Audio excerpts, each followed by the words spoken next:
Bonjour et bienvenue dans ce flash d'information. Corona oblige, Sidi Touré face à la presse.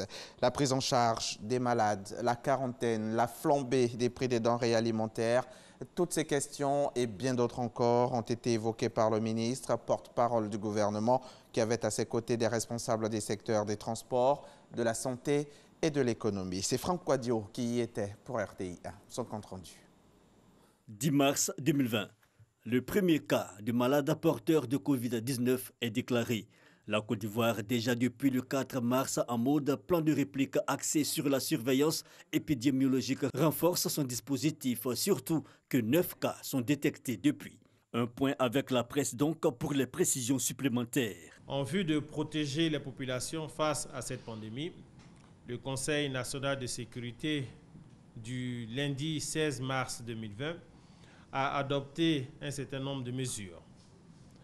24 heures après leur entrée en vigueur et sur recommandation du ministère de la Santé et du Comité des experts en charge du suivi national de la pandémie, le gouvernement a décidé d'ajuster la mesure de suspension de l'entrée en Côte d'Ivoire des voyageurs non ivoiriens en provenance des pays ayant plus de 100 cas confirmés de maladie à coronavirus à la suspension des vols en provenance de ces pays.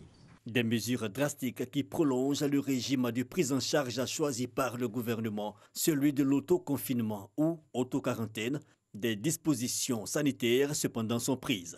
Nous avons un système de tracking, un système de suivi, de telle sorte qu'aujourd'hui, nous pouvons savoir où se trouve telle personne. Nous sommes en train de mettre en place ce système-là parce qu'avec les arrivées depuis le communiqué du 16 mars, toutes les dispositions sont en train d'être prises pour que toutes ces personnes-là soient identifiées, soient surtout retrouvées tous les jours. Il reste acquis qu'une fois engagées dans le processus d'autoconfinement, toutes les familles, ce n'est pas exclusivement les individus qui sont suspectés, toute la famille automatiquement est mise sous cloche. Donc il faut que cela soit bien compris. Autre préoccupation, celle de la flambée des prix, notamment celle concernant les produits de première nécessité, des vivres et des non-vivres, auxquels s'ajoutent, contexte oblige, les produits relatifs à l'hygiène. Sur la question, le représentant du ministère du Commerce rassure. Nous avons renforcé également la surveillance du marché. Et aujourd'hui, les contrôleurs de prix sont sur le terrain au quotidien. Ils procèdent donc à la surveillance du marché. Et je rappelle que tous ceux qui seront pris seront sanctionnés conformément aux tests en vigueur. La pratique de prix illicites est sanctionnée et une amende qui va de 100 000 à 50 millions. Et également, nous pouvons procéder à la fermeture des magasins et à la saisie des marchandises. Nous vivons une crise sanitaire mondiale. Pendant cette période de lutte, il nous faut adapter nos modes de vie.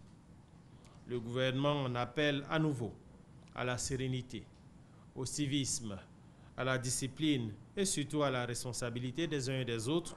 Ce qui permettra à la pandémie de voir sa progression stoppée. Un premier cas d'une personne testée positive au coronavirus est enregistré au Tchad. La nouvelle est communiquée par le ministre secrétaire d'État à la présidence. La personne atteinte est de nationalité marocaine et vient de Douala au Cameroun et elle est déjà prise en charge selon le gouvernement. Le Niger a également enregistré hier jeudi son premier cas de coronavirus. Un homme arrivé à Niamey en provenance du Togo en passant par le Ghana, la Côte d'Ivoire et le Burkina Faso. La Chine a annoncé hier n'avoir compté aucune nouvelle contamination d'origine locale par le coronavirus. Mais le pays, épicentre de l'épidémie, redoute désormais les cas importés et a lancé une campagne tous azimuts d'aide internationale. Par ailleurs, seuls 8 nouveaux décès ont été enregistrés au cours des dernières 24 heures, portant le bilan national à 3245. La Chine fait désormais face à un nouveau danger. Les cas importés, dont 34 supplémentaires, ont été rapportés ce jeudi. Il s'agit le plus souvent de Chinois rentrant de pays particulièrement touchés par le Covid-19.